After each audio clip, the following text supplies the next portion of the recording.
tanto leite quanto carne, o pequeno ele deixa de ganhar dinheiro por não pensar em genética. Pensando nessa tecnologia, ele consegue aumentar a produção de leite dele em 10 vezes, talvez, do que ele já produz, pensando se ele utilizasse de uma biotecnologia reprodutiva. Antigamente, sem a FIV, né, uma vaca ia produzir um bezerro por ano. Com o advento da FIV, ela passou a produzir centenas de embriões. O Brasil hoje é o maior produtor de embrião in vitro do mundo.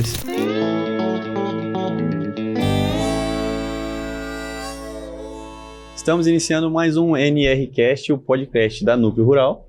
Hoje eu estou aqui com o Thales. Thales, muito obrigado, meu amigo. Imagina. Obrigado por ter aceitado o convite. Ele que é médico veterinário, mestre em reprodução bovina e doutorando pela Unesp Jaboticabal. Thales, antes de te apresentar, quero fazer uma pergunta, cara. Você acha que ainda hoje a FIV sofre com problema de gigantismo? Eita, cara, essa é uma pergunta bastante polêmica, mas com os estudos atuais, né, com a melhoria dos processos da FIV e dos meios, né, que produzem esses embriões, hoje já não é um problema, mas o gigantismo. Pode ser que aconteça, mas a taxa está bem menor. Então, hoje o produtor pode fazer a FIV sossegado, que esse problema que antigamente era muito reportado e um problema que limitava a FIV e, consequentemente, o melhoramento genético, passou a ser travado hoje através da pesquisa, do incentivo do grande produtor. Muito bom, Thales. Respondida a pergunta, Thales, se apresente, por favor. Primeiramente, queria agradecer ao convite. Eu que agradeço. Estou honrado. E sou médico veterinário formado pelo Centro Universitário da Unirp. Possuo mestrado em reprodução bovina, né, pela Unesp Jaboticabal. E atualmente estou fazendo doutorado com a mesma área, né, reprodução animal, com foco no bovino, na mesma instituição.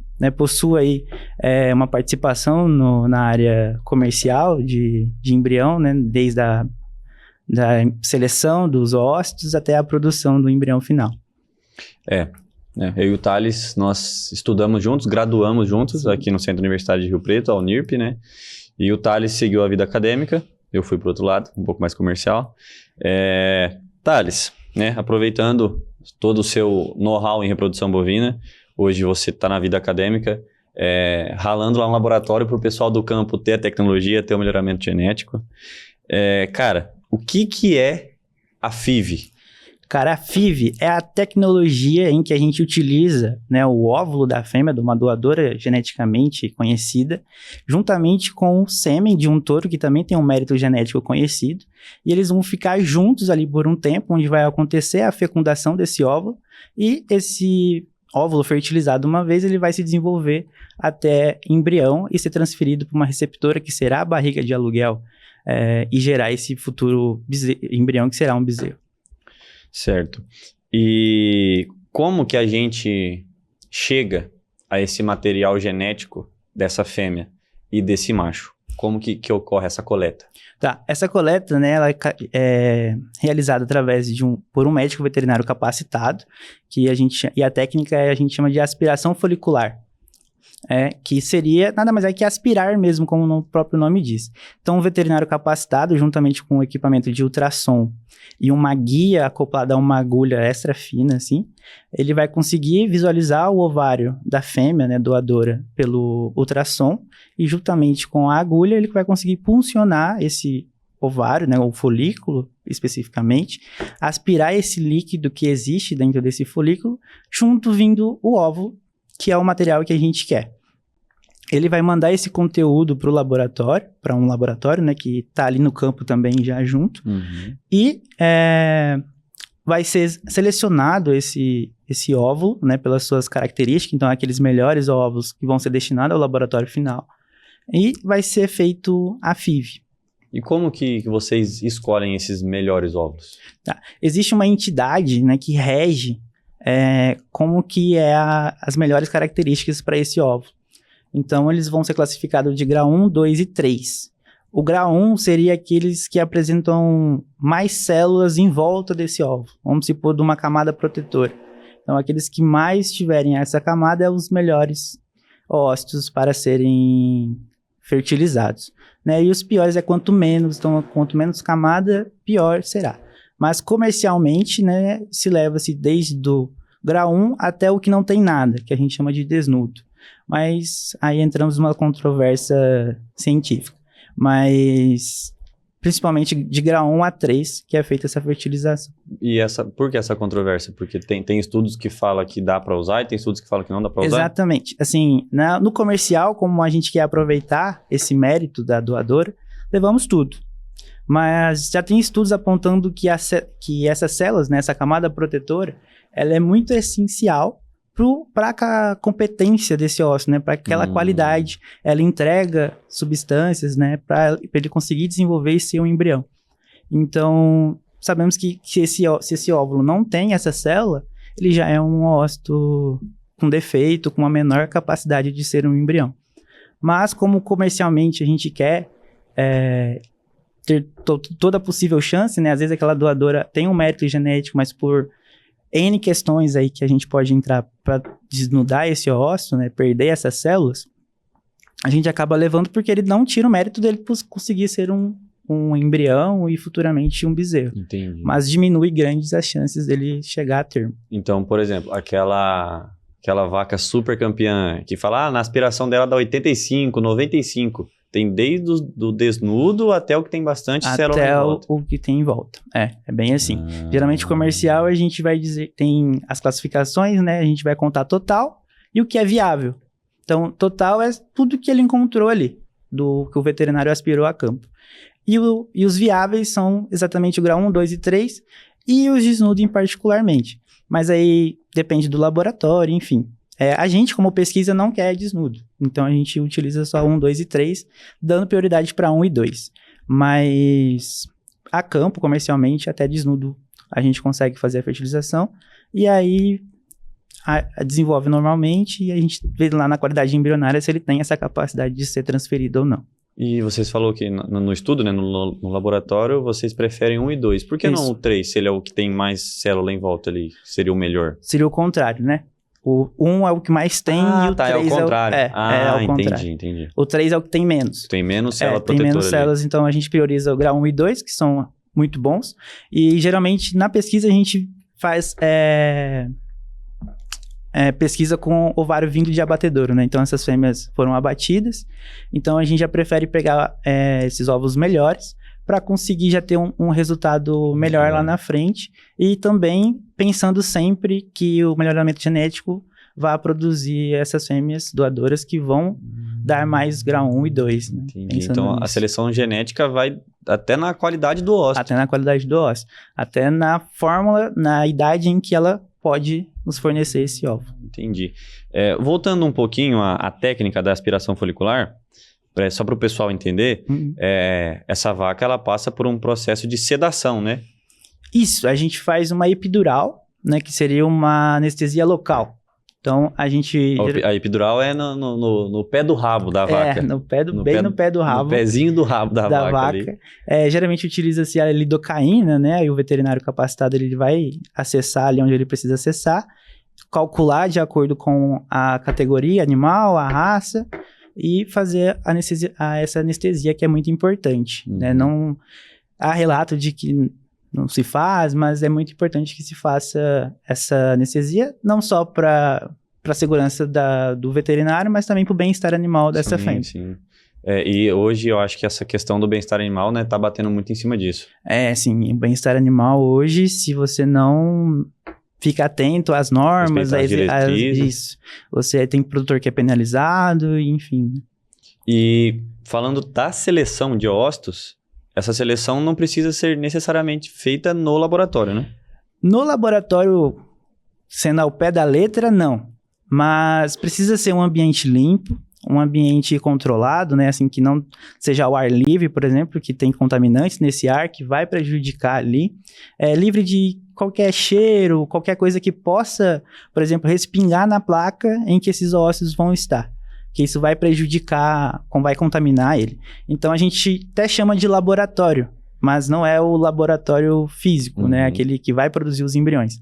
É só um local, uma salinha de curral, algum local que o selecionador que seja fechado de preferência, que não tenha cheiro, que não tenha nada. Nem, por exemplo, um exemplo meio tosco assim, mas que quando eu era selecionador, eu selecionei uma vez dentro de uma cozinha que tinha no curral próximo, e veio uma empregada e começou a fazer fritura ali. Então, tipo, esse problema de fritar, cozinhar, qualquer cheiro, até perfume, desodorante, vai causar prejuízo ali nos resultados da FIV. Você, né, você comentou, aprofundar um pouquinho na sua experiência profissional, você já foi selecionador de hóspedes. Isso, já. Legal. Pensando na pesquisa também. E aí, então, a gente falou sobre a fêmea, né? Selecionamos o material genético da fêmea, os melhores oócitos, os que mais têm as células protetoras ali. E agora o material genético do macho. Do macho. Então, do macho, geralmente a gente parte das doses comerciais vendidas pelas centrais, né? Porque eles já têm todo o controle sanitário desse touro, né? Já estão questões comerciais bem definidas, né? Quantas porcentagens de motilidade, concentração, já está tudo bem definido ali. E são touros que já apresentam um mérito genético maior, né? Um alto valor genético ali. Então, isso já nos requer olhar para centrais por conta pela confiança. Então, cada produtor vai de acordo com a central ali que ele mais se relaciona e vê qual que é a melhor ali para ele.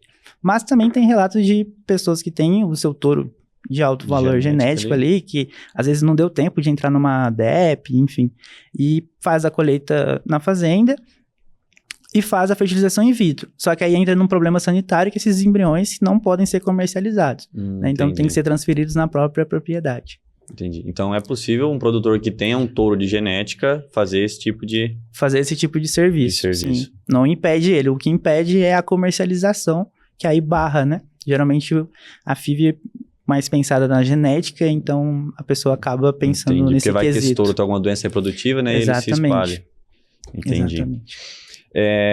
Agora falando efetivamente da FIV, Thales, existe mais de uma forma de fertilização na FIV? Atualmente existe. Para o bovino, tem a FIV convencional, né, que é essa que eu disse no começo, que é a junção de vários espermatozoides com os óvulos, e somente um vai adentrar ali esse óvulo e fazer a fecundação. Mas também existe a ICSI, que seria... ICS, né? ICS, que é a injeção intracitoplasmática do óvulo, né? Então, seria uma injeção dentro do óvulo mesmo. Você joga um espermatozoide lá dentro, somente um. O embriologista, ele escolhe qual espermatozoide vai ser selecionado, né? Não passa por nenhum teste. Ele faz a avaliação da motilidade, tenta ver qual que é o que apresenta melhor motilidade vigor, enfim, e capta esse espermatozoide e entra ele lá dentro mesmo como que segura esse óvulo na placa?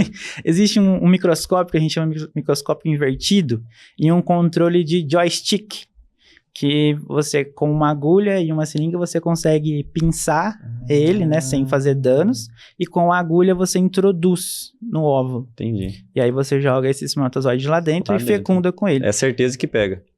Sim, tem as falhas, mas é pouco. Mas com esse ele vai desenvolver, e aí você não tem o efeito, por exemplo, da polispermia, né, que na FIV pode ser que aconteça. Polispermia seria? Seria a fecundação por mais de um espermatozoide. Ah, entendi. Dentro do mesmo óvulo, dentro do mesmo óvulo, mais de um espermatozoide ele vai adentrar nesse óvulo. E aí pode ser que ele não vire embrião por conta de que é compatível com a vida, né? Isso.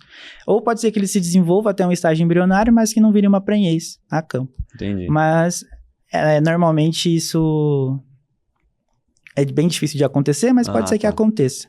E quando você quer evitar esse tipo de problema, você prefere a ICSI. Mas para bovino não é o mais utilizado, né? O mais utilizado é a FIV convencional mesmo, até porque a ICSI é bem mais cara. O que eu ia perguntar agora. Deve ser uma tecnologia, uma biotecnologia muito mais cara. Bem mais cara. Para equino usa mais. Porque a FIV convencional em equinos não funciona por características da espécie. Assim, funciona, mas não tem os... Bem mais difícil Bem que o mais do bovino. difícil, precisa aprimorar técnicas, meios, enfim, para conseguir produzir no equino. Mas o bovino mais tradicional é fazer a convencional mesmo. A não ser que você queira estudar, ir lá na academia, queira estudar princípios da polispermia, por que ocorre isso, e aí você acaba optando pela Aproveitando que a gente está falando de valores, hoje o que custa, quanto sai uma FIV? Vamos supor, não vou te dar um cenário e você me joga um orçamento aí. Eu tenho a vaca de genética e eu tenho o meu touro lá na central. É um touro provado, tem as DEPs, na minha circunstância, DEPs boas, né? E aí o veterinário vai lá, aspira, seleciona, chega pro laboratório. Quanto que sai esse processo da FIV? Cara, depende muito da região que você vai estar, qual é o laboratório, quem é o profissional, porque isso impacta bastante. Mas eu já vi aí, que eu vejo ao mercado, de uns 3 mil a 800, 900 reais. Então depende muito do final, né? O que você vai fazer com isso, enfim. Então depende muito da onde você tá, quem é que vai fazer, ou o que você vai vender, né? Se você for vender embriões, aí acaba sendo o valor por embrião, depende da forma que você negociar também com o laboratório. E quais os fatores, né, que implicam no sucesso dessa FIV? Cara, na FIV tem muito fator que impacta, né? Desde sanitário, manejo, a equipe do laboratório, os principais, né? Quem é os doadores, quem é o macho, quem é essa fêmea, quem está fazendo o serviço, isso implica muito nos resultados. Porém, os principais, assim, que eu destaco são a equipe do laboratório. Do laboratório. Do laboratório, isso é muito uma equipe treinada, sabendo o que está fazendo. Manejo desses doadores, né? Nutrição, sanitário, como é que está funcionando tudo isso, você não está doente no momento da aspiração, essas coisas. E um controle rigoroso de qualidade, principalmente do laboratório, né? Se não tiver um rastreio de tudo que está acontecendo no laboratório, isso vai impactar o produtor lá finalmente. Entendi. Na aspiração dessa fêmea, Thales, existe um número médio, vamos falar aqui na nossa região, sudeste do país aqui, existe um número médio de óvulos coletados ou varia muito de raça, de score? Por localização, assim, acredito que não.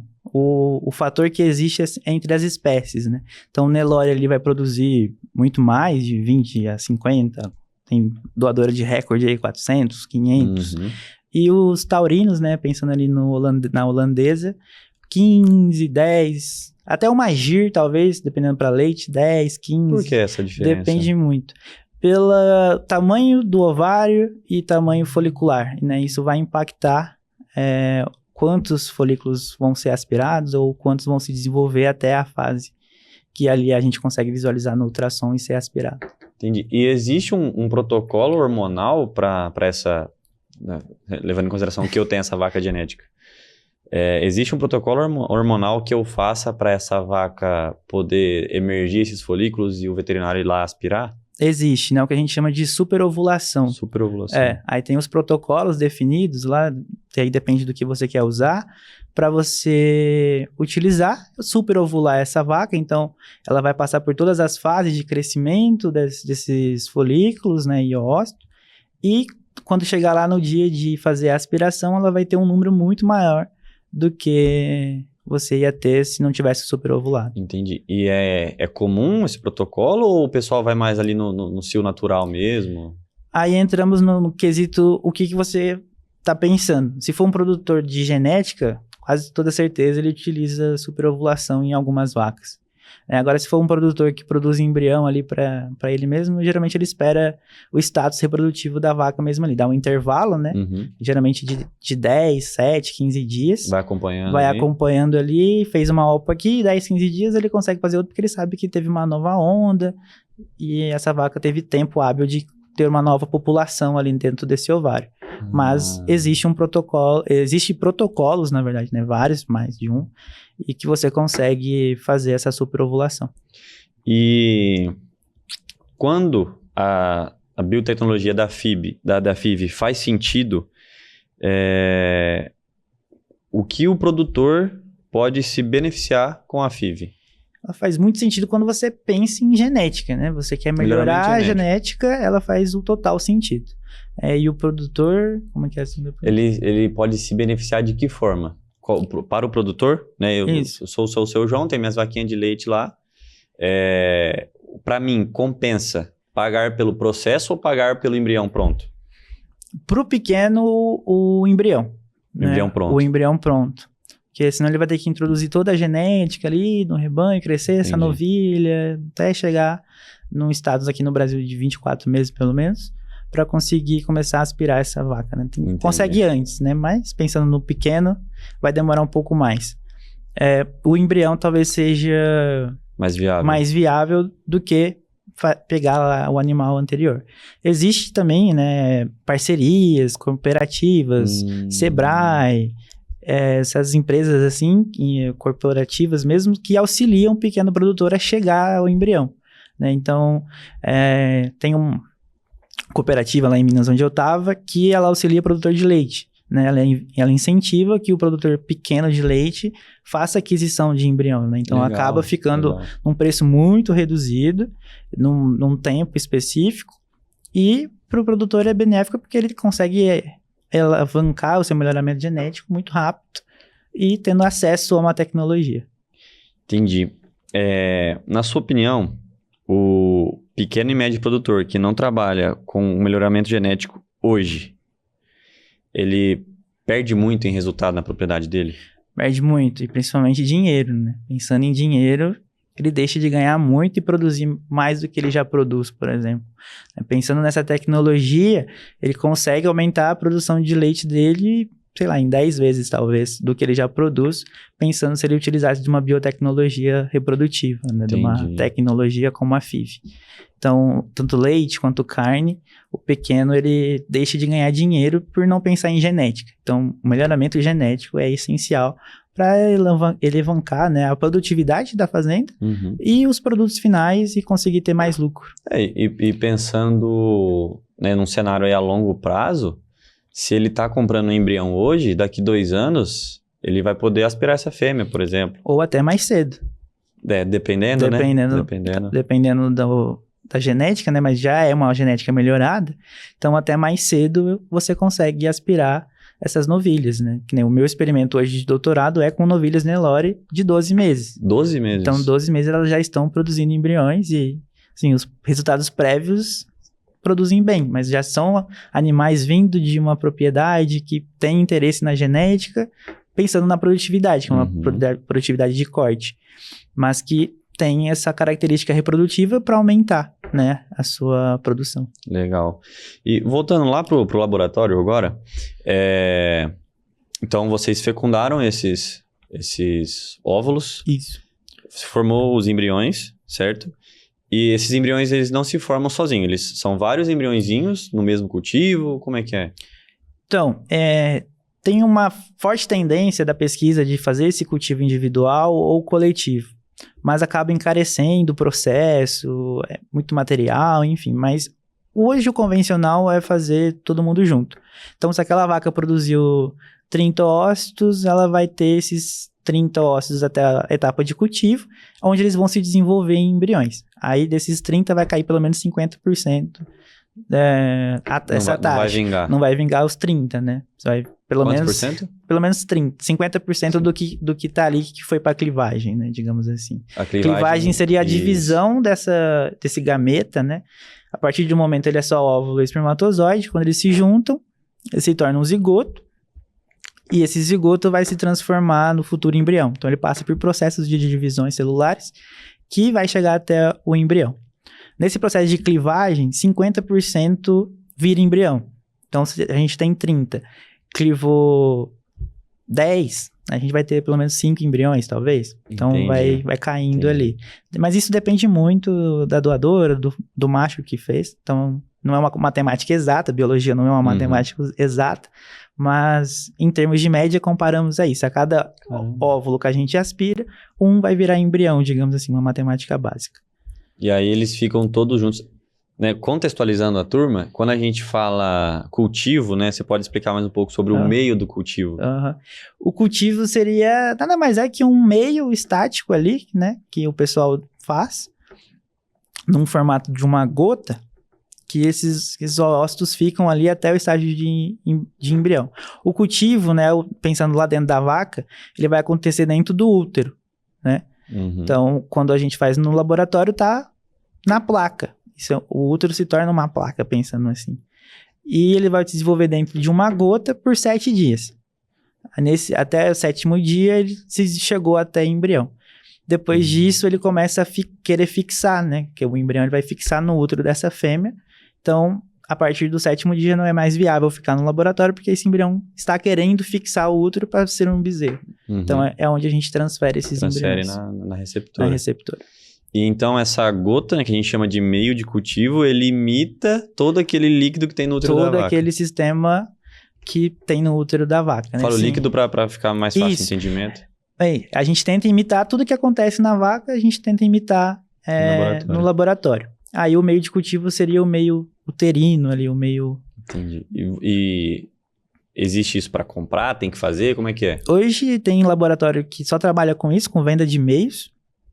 Não produz embrião. Produz embrião só para a qualidade do seu meio, mas foco é vender mesmo.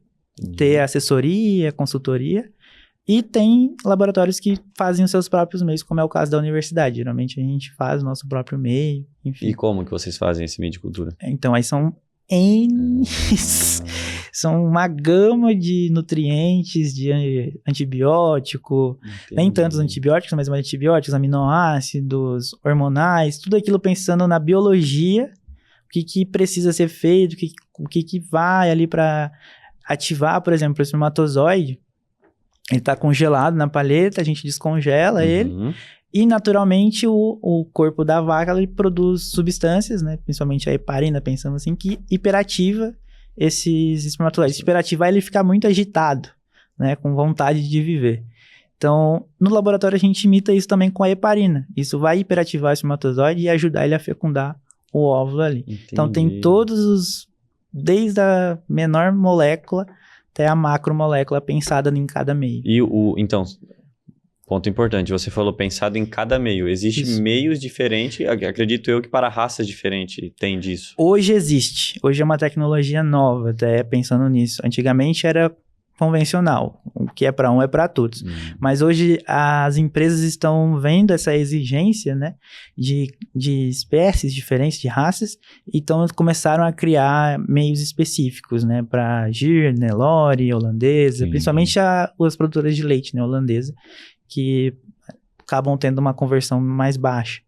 Então eles se deu certo, tem que aproveitar o máximo. Tem que aproveitar o máximo. E o meio de qualidade faz parte desse processo. É o primordial, assim. A genética, ela é interessante, primordial também, mas se o meio não é competente, ruim, nada vai dar certo. Pode ser um óvulo bom, de uma aspiração que foi muito boa, bem controlada, um espermatozoide de um touro testado, provado, touro de central, se o meio não for bom. Se o meio não for bem controlado, foi 1 grama errado, já dá errado. Então, assim, 1 grama é muito ainda, que a gente usa balança de precisão, então, assim, casas decimais pode apontar um resultado mais baixo numa FIV. Entendi. Bom, então, passou pelo processo de fecundação, virou o zigoto, né? Ficou lá na clivagem que você falou e deu 7 dias e eu transfiro, certo? Certo. Ou você congela. É que você congela o embrião. E como que é esse processo de criopreservação, né? De congelamento do embrião? Atualmente existem 2 formas, né? Tem pesquisa para desenvolver mais técnicas, mas 2 formas conhecidas, que são o congelamento lento, principalmente o direct transfer, que é pelo próprio nome diz o congelamento DT, que é uma transferência direta. Então você congela esse embrião, descongela no momento que você acha que tem uma receptora pronta, apta para receber esse embrião e transfere. Você não necessariamente precisa ficar preso ao D7 da produção embrionária. Né? Então... mas o que é indicado no direct transfer, né? no DT, ele passa por uma refrigeração ou congelamento mesmo? Ele vai passando por resfriamento lento E aí, por isso que é congelamento lento, ele vai passando por uma resfriação lenta e vai caindo essas taxas de congelamento, vai caindo os graus, até chegar no menos 196 graus, que seria no nitrogênio líquido. E aí ele é congelado, então, totalmente, e você armazena no nitrogênio líquido e utiliza quando você quiser. E esse processo, desculpa interromper, senão eu esqueço. Imagina. Esse processo do DT, ele se inicia no 7º dia? Pode ser tanto D7, que é o indicado hoje, ou em D8. Mas, geralmente, a gente parte do princípio que o embrião em D8 ele já não é tão apto mais a receber um congelamento lento. Então, a gente já indica para uma vitrificação, talvez. Entendi. Então, esse processo é lento quando? É 0,5 graus por minuto que ele vai caindo. Então não é tão lento assim. Entendi. É bem lento. Tipo assim, uma congelação lenta de um embrião dura em torno de 1h10. 1h10. Até chegar no grau de 196. Já o vitrificado, que é a outra forma de congelar, né, que ela é uma congelação rápida, ultra rápida, ela dura 1 minuto. Então, assim, de 1 minuto, tem protocolos, depende do protocolo que você está utilizando, mas o máximo em 1 minuto você congelou seu embrião. Então, ele já está em estado congelado, você consegue armazenar. Esse embrião, né, ele é congelado numa palheta, certo? O DT numa palheta. Pensando numa palheta de inseminação, é a mesma palheta ali, pensando, né? É específica para embrião, mas é da mesma forma. Mesmo formato que a de já o vitrificado, a gente congela ele em um dispositivo, digamos assim, que chama Vitrifique. Tem uns adaptados também, que é uma haste esticada, que é mais barata, e você consegue congelar esses embriões numa microgota. Você faz nessa haste com esse embrião, com um meio específico de congelamento, e você consegue vitrificar ele. E esse meio específico, ele já tem que ser o meio que o embrião está se desenvolvendo, ou vocês trocam? Não, esse é trocado, né? Porque o meio que está o embrião, ele não apresenta nenhum crioprotetor, digamos assim, nada que proteja o embrião do congelamento. Então, a gente precisa desidratar essa célula, né, o embrião. Então, o embrião ali tem várias células, né, então ele tem água no meio disso. A gente precisa tirar essa água do embrião para poder congelar. Porque imagina, se a gente congela ele sem desidratar, ele estoura. Né? A pressão ali vai fazer ele estourar, ele vai perder esse material. Então, a gente desidrata esse embrião com os crioprotetores, o mais utilizado é o etileno glicol, e ele vai fazer toda essa função de desidratar o embrião, trocar por componentes, né? E você consegue vitrificar ou congelar esses embriões com esses protetores. Entendi. E então, o DT tem validade, isso? Não tem validade. Você congela e ele dura anos, desde que você tenha um controle rigoroso do seu botijão, né? Porque ele evapora o nitrogênio. Então, desde que ele não passou por nenhum processo de descongelamento, ele não tem data de validade, nem o vitrificado. Então, todas essas tecnologias de criopreservação, você pode armazenar por N tempo, assim, por qualquer tempo, desde que não sofra nenhum problema com o botijão, né? Que você não perca nitrogênio. O DT, você comentou, né? Ele vem numa palhetinha parecida com a de inseminação do IATF, né? Então, ele vai ser descongelado da mesma forma. Aí depende também do laboratório que você fez esse processo. Que depende de mas em termos, sim, de 30 a 35 graus Celsius. Da água de descongelamento. Isso, da água de descongelamento. Aí vai entrar numa variação, tipo, se nesse meio tem alguma coisa de álcool, aí pode ser que seja tóxico para o embrião, então a gente prefere temperaturas menores que 30, e se não tem, pode ser até a 31, 32 graus Celsius ali. Vocês colocam num banho-maria, põe a palheta ali, geralmente 30 segundos, tirou, deixa 7 segundos no ar, conta 7 segundos, secou bem, né? E põe no aplicador e transfere para a receptora. Né, falando um pouco agora da fêmea, né, que vai receber esse embrião, a técnica de transferência de embrião, ela se assemelha com a técnica da inseminação, mas tem um quê a mais, né? Tem, né? Pensando no grosso modo, na inseminação a cervix está aberta, e na transferência a cervix está fechada. É outra fase do ciclo. Que é outra fase do ciclo, né? Então, ali a fêmea precisa estar preparada para receber esse embrião, né? Esse útero está completamente preparado para fixar já esse embrião, porque a próxima fase é que a gente chama de eclosão. né? Ele está protegido por uma camada e a gente chama de eclosão, que ele sai dessa camada e fixa no útero. Já no útero da receptora. Então, o útero da fêmea precisa estar preparado para receber esse momento. Entendi. Então, no momento da transferência, o embrião ele está no máximo com 8 dias de vida. No máximo 8 dias. Entendi. Bom, esse é o DT, né? O vitrificado, como ele é congelado numa gota, como que funciona isso no curral para fazer esse descongelamento e essa transferência? Então, você pode levar essas paletas para o laboratório, para o curral, porém você vai precisar de uma pessoa capacitada para fazer esse descongelamento. Um técnico específico. Técnico específico. Assim, para que ele conheça os tempos, a rapidez, porque não é tão simples, né? Você precisa ter uma agilidade. Porque os meios têm tempos específicos que esses embriões para ajudar, cada meio tem o seu tempo certo. Exatamente. Então, tipo, não é só pôr dali e deixar, passa pro outro. Então, existem tempos máximos ali que você precisa banhar esse embrião em vários meios até chegar na palheta. Então, na rotina de transferência de embriões vitrificados, sempre vai um veterinário e uma pessoa capacitada do laboratório ou alguém da seleção que saiba fazer esse processo para ir descongelando e analisando se esse embrião possui mesmo uma capacidade de ser transferido. Entendi. Então antes de ser transferido, ele ainda passa por uma avaliação. Passa por uma avaliação. No microscópio? No microscópio. Entendi. Na lupa, né? Na lupa ali ele consegue visualizar se aquele embrião tem mesmo uma capacidade de ter uma emprenheza a termo mesmo. Entendi. Mas, assim, se for bica corrida, aí você não vai ter análise nenhuma, só vai descongelar e vai. Mas se você tem um rigor, né, nessa transferência, você ter mais uma certeza ali. Isso. Entendi. E hoje, qual que é o mais utilizado? Depende muito da propriedade, né, e de quem fez o processo de congelamento.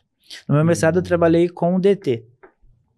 E, assim, é uma técnica muito desafiadora, mas que quem conseguir dominar isso ou mudar estratégias desse congelamento, assim, vai ganhar o mercado, que é uma facilidade você conseguir congelar. Mais fácil que o vitrificado. muito mais fácil, né? Ele apresenta uma característica de ser caro, porque ele precisa de um equipamento automático, né? Que vai muito fazer caro, que vai fazendo essa queda de temperatura. Geralmente é caro. E também o profissional que está fazendo esse processo. Geralmente, as propriedades, elas vê o que mais funciona para elas. Tem propriedade que o DT funciona muito bem, tem propriedade que não funciona. E vice-versa com o vitrificado. Entendi. Então, assim, não tem qual é o melhor. O vitrificado hoje é o padrão ouro porque ele permite uma taxa melhor de prenhez. É o que eu ia te perguntar, né? Eu perguntei qual que é o mais utilizado e ia te perguntar qual que é o mais efetivo, né? Qual que emprenha mais ali. O que traz, de fato, uma prenhez a termo, assim, maior é o vitrificado. Mas depende disso muito de laboratório. Tem laboratório que o vitrificado e o DT é a mesma taxa.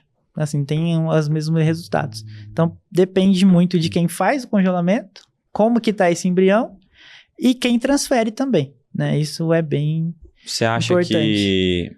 que o vitrificado ele tem porcentagens maior de prenhez pelo método que ele é conservado? Pelo método. A congelação rápida do vitrificado não permite que forma cristais de gelo nesse embrião. Entendi. Pensando assim. E na hora de descongelar, não tem esses cristais que competem com o espaço com a célula. Então, no DT, tem essa formação de cristais de gelo, porque acontece a desidratação e vai acontecendo inerente à técnica a formação de cristais de gelo. Então, hoje na pesquisa, a gente tenta o quê? Minimizar a formação de cristais de gelo, para que na hora que descongele, melhore essa taxa. Mas o vitrificado, por essa característica, aumenta as suas taxas de prenhez, com certeza. Entendi. Então, o método de conservação também tá ligado com o sucesso da FIV, exatamente, que é a prenhez, né? Exatamente.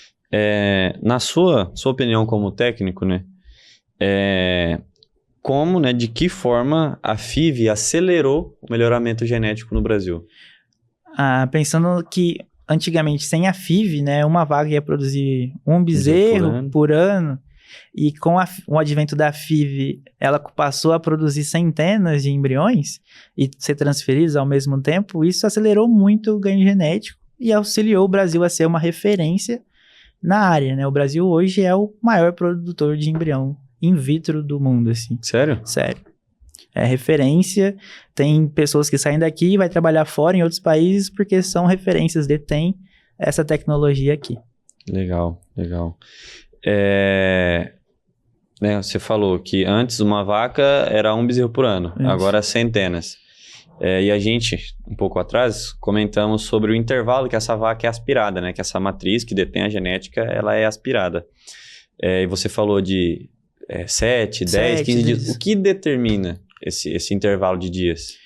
Geralmente, o que o produtor está pensando, né? Na genética, pensando nisso, ele dá um espaço maior devido a bem-estar mesmo, assim, né? E um tempo maior de recuperação. Às vezes, se recuperou muito o ósseo dessa doadora, ele dá um tempo maior para ela conseguir recompor esse ovário, né?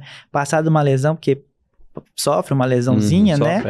Querendo não você furando tá ali furando ali, folículo, né? então ele precisa passar por todo o processo de cicatrização, epitélio novo, uma pele nova ali, para conseguir formar um novo folículo. Então, depende muito de quanto foi aspirado, quem fez. Às vezes é a recomendação do próprio veterinário que fez a aspiração. Tipo, ele sente, né? Tipo, essa foi mais difícil, essa não foi. Até para não causar o que a gente chama de calcificação ali, de fibra mesmo do ovário, né? Das lesões, né? As células de defesa do corpo vão atuar naquele ovário ali. Entendi. E isso, então, esse tipo de lesão seria um problema e essa vaca teria sua vida reprodutiva diminuída. Exatamente. Então, assim, tem um teto, Thales, para essa vaca? Ou não? Depende da avaliação, depende da vaca? Depende da vaca. Não tem um teto, assim. Que a gente prefere vacas cada vez mais novas, né? Por conta de renovação do mérito genético. Mas não existe um tempo, assim. Tem vacas mais velhas sendo aspiradas, né? Mas aí são vacas já totalmente da elite, enfim. Mas vacas comercialmente, assim, são mais novas. E uma dúvida. Após aspiradas, né? Nós temos os ósseos. Isso. Eu posso conservar esses ósseos sem fecundar? Existe isso? Existe a congelação dos ósseos, que aí geralmente são vitrificados. Mas existe.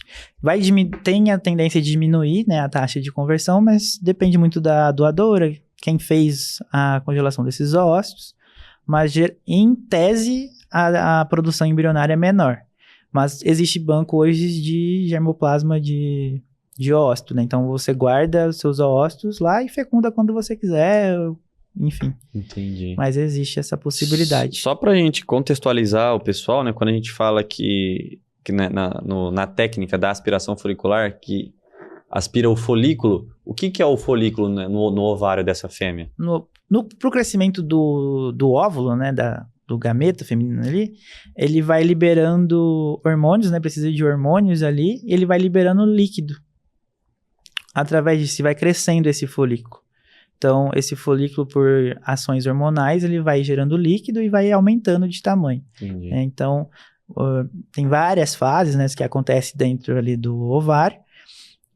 E a gente aspira, então, os folículos maiores de 3 milímetros até 8, assim. Entendi. Então, basicamente, é uma bolinha de líquido que fica dentro do ovário dessa fêmea e o veterinário, né, acessa com ultrassom ele enxerga, né, no ultrassom. Isso. E vai funcionando como uma agulha. Exatamente. Então, vai crescendo, tendo água ali mesmo, e aí ele consegue ver isso. E você falou da fase, né, do ciclo que essa fêmea tá, isso, né, por conta dos feedbacks hormonais ali. Existe a melhor fase para fazer essa aspiração? A gente pensa na dinâmica do folículo ali, como é que tá acontecendo esse ovário. Então, a gente prefere aqueles folículos que passaram da emergência, do seu crescimento, do seu nascimento, pensamos assim. Então, a fase de divergência até a fase de seleção, né, que a gente chama de dominância. Então, de divergência até um pouquinho antes da dominância. Que a gente sabe que são ossos que estão capazes de serem fecundados. E estão carregados de hormônio. Isso. Né? Depois da dominância, né, que é quando a gente vê aquele somente um óvulo que vai ser ovulado, enfim. Que é o corpo lúteo? Isso, para formar o corpo, depois que forma o corpo lúteo, né? Já são óvulos que já estão mais velhos, já passaram por todos os processos, né? Porque antes de fecundar, ele precisa maturar. né? Então, em vivo, né, a fêmea ovula, né? Depois encontra com o espermatozoide, depois o óvulo continua seu desenvolvimento. Então, in vitro, isso também precisa acontecer. Então, a gente aspira, né, faz essa coleta e põe para maturar. Aí, depois de 24 horas depois que a gente fecunda esse óvulo, né? Então, tem os tempos necessários para cada etapa, então, mas sempre respeitando a fisiologia da fêmea. Então, a gente aspira, e pensando na fisiologia, já que ela continua a se desenvolver esse óvulo, a gente precisa passar pela maturação. E se a gente aspirar esse óvulo que já está tecnicamente maturado, né, já tá passando por esse processo, a gente não prefere levar ele, não prefere aspirar. Então, às vezes tem até recomendações de produtor que faz a aspiração, tem folículo dominante. Deixa que eu vou inseminar, porque ele entendi. já... Então, quer dizer que pode, né, vocês fazem a aspiração, mas não é que zera. Isso, pode ser que não necessariamente precisa zerar. Entendi. Você pode aproveitar, se você tem interesse que essa doadora emprenhe, vender ela prenhe, enfim. Aí você pode optar por não aspirar os folículos dominantes, deixar que aquela fêmea ovule sozinha e insemine. Entendi. E essa coleta dos oócitos, ela é feita num meio específico para oócitos ou não? A gente coloca um líquido, né, para ele não cair no seco ali, que a gente chama de PBS ou solução fisiológica. Que é o soro. Que é o soro. Aí a gente só trata com antibiótico, para que não, se esse soro passou por alguma contaminação ou se ocorra alguma contaminação durante o processo, já esteja contido com antibiótico. Mas a gente faz uma proporção aí de heparina, porque vem sangue, né? Então, para não coagular esse sangue, porque se coagular a gente vai perder esse óvulo. E antibiótico. Mas se for o PBS, ele já vem completo, né? Então, você só utiliza, faz a heparina ali e faz a aspiração. Tem veterinário hoje que não faz a utilização da heparina porque tá muito bem treinado, muito bem capacitado, que a quantidade de sangue é mínima e o coágulo fica mínimo. Então, não utiliza a heparina. Mas tem veterinários iniciantes ou veterinários que preferem, né, ter essa seguridade, utiliza-se a heparina. E a nomenclatura tá certa? É óvulo, é ócito? Qual que é o correto? O óvulo é o ócito, mas na FIV é comumente chamado de ócito. Né? Ócito. Mas o óvulo e o ócito são a mesma coisa. É a mesma pessoa. Entendi. É que em termos da didática ali, né, da academia, o óvulo vai passar todos os processos anteriores, né, de meiose, mitose, enfim, não entra ao caso. Mas o ócito ali já é o gameta pronto, quase pronto, né, porque ele precisa se maturar ainda, para se desenvolver a embrião.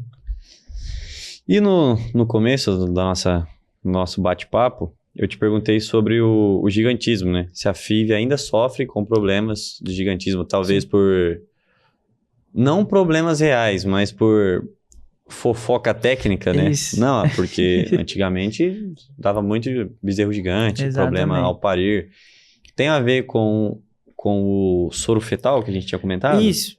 Tem uma forte tendência que leve a dizer que é o soro fetal, os componentes do meio, todos eles fazem que o embrião cresça demais, consequentemente o bezerro cresça demais e fica incompatível com o trato reprodutivo da fêmea na hora de parir. Mas, tipo, isso era um problema antigamente, realmente tem muito relato de distocia de parto, mesmo? Existia problemas relatados, né, de distocia de parto por problemas de bezerros vindo da FIV. Porém, hoje foi melhorado isso, o soro fetal ainda é utilizado, mas tem pesquisas já dizendo que não precisa se mais utilizar, e utilizando ou não foi convertido, né? Então, assim, há problemas com gigantismo hoje na FIV? Existe, mas é bem baixo. Para você conseguir ter problemas distócitos por conta da FIV, por ser uma tecnologia, não é bem assim. Tem que ver o que mais está acontecendo, né? Como é que foi o desenvolvimento dessa fêmea pro parto, enfim. Legal. Mas é um problema já abatido, assim, não é o que causa medo para poder utilizar essa tecnologia ou não. Então hoje realmente é um medo que não precisa mais existir. Não precisa existir, Legal. Pode fazer tranquilo que assim, vai ser mínimo ou nem existir. Então você, produtor, que quer acelerar o melhoramento genético da sua propriedade, pequeno produtor tem acesso, né? Igual você falou, por cooperativas, por veterinários autônomos que têm parceria com laboratórios. Então, a FIV veio para acelerar essa seleção genética, esse melhoramento genético dentro da sua propriedade. Se hoje você tem animais aí de 10, 15 litros, por que não investir um pouco mais em reprodução? Já que você investe em silagem, você investe em ração, você investe em infraestrutura, por que não investir na genética? E ter animais com potencial genético de produzir mais e entregar mais e te dar mais rentabilidade na sua propriedade. Thales, queria aproveitar também a oportunidade, né, para você falar sobre o laboratório onde você fez o mestrado, está fazendo doutorado, né, que é um centro de pesquisa. Por favor, fique à vontade. Obrigado, João. Então, lá no laboratório da Unesp, o Labor, juntamente com a professora Lindsay, a professora Maíra, a professora Fernanda, cada uma com os seus próprios grupos, né, temos o RecLab, que é o laboratório específico para pesquisas em equinos, reprodução, né, em equinos. O Androembryo, que entra nessas peculiaridades aí do desenvolvimento embrionário, né, pensando principalmente no macho, o que o macho entrega pro óvulo, conseguir desenvolver até em estágio de embrião. Então, pensando nessa linha mais do macho. E tem a gente, que é o do Lear, né, orientado pela professora Lindsay. Vocês têm um Instagram? Isso. Qual que é o arroba de vocês? @Lear. Lear. Que seria aprender em inglês. Ok, Lear. E é orientado pela professora Lindsay Uno Jimenez, que foi orientada pelo professor Pietro Barucelli. Sabe pouco, Pietro? Sabe pouco de reprodução. E ela também tem uma gama extraordinária de conhecimento, do know-how total de reprodução animal, principalmente bovinos.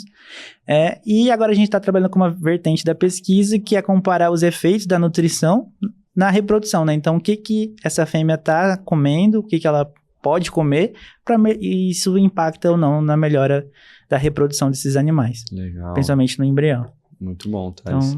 Então, chama o pessoal para seguir vocês. Então, segue lá o Labor, Androembryo ou RecLab e o Lear para ver o que a gente está aprontando lá na academia e conhecer, ou quiser vir fazer parte lá com a gente, está muito bem-vindo.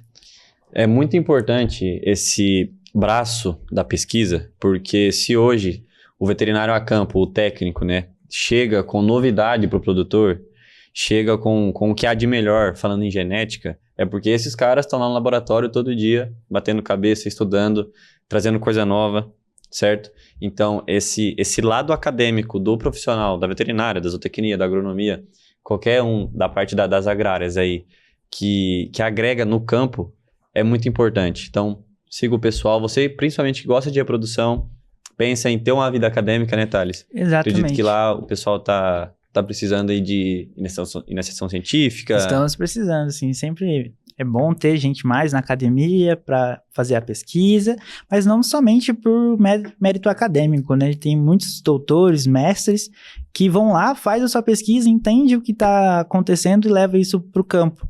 Então, eles ampliam, né? Ou trazem problemas para a gente, né? O pessoal que vem do campo e vai fazer um mestrado, um doutorado.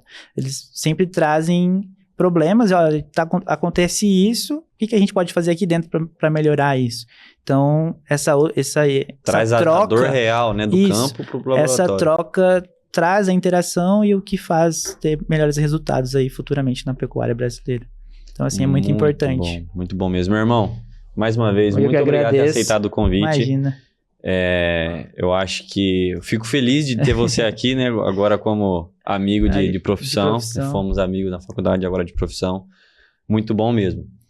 Então, se você gostou desse episódio que falamos sobre aspiração folicular, FIV, técnicas de transferência, siga o pessoal da Unesp Jabuticabal, siga Núcleo Rural para não perder mais nenhum conteúdo.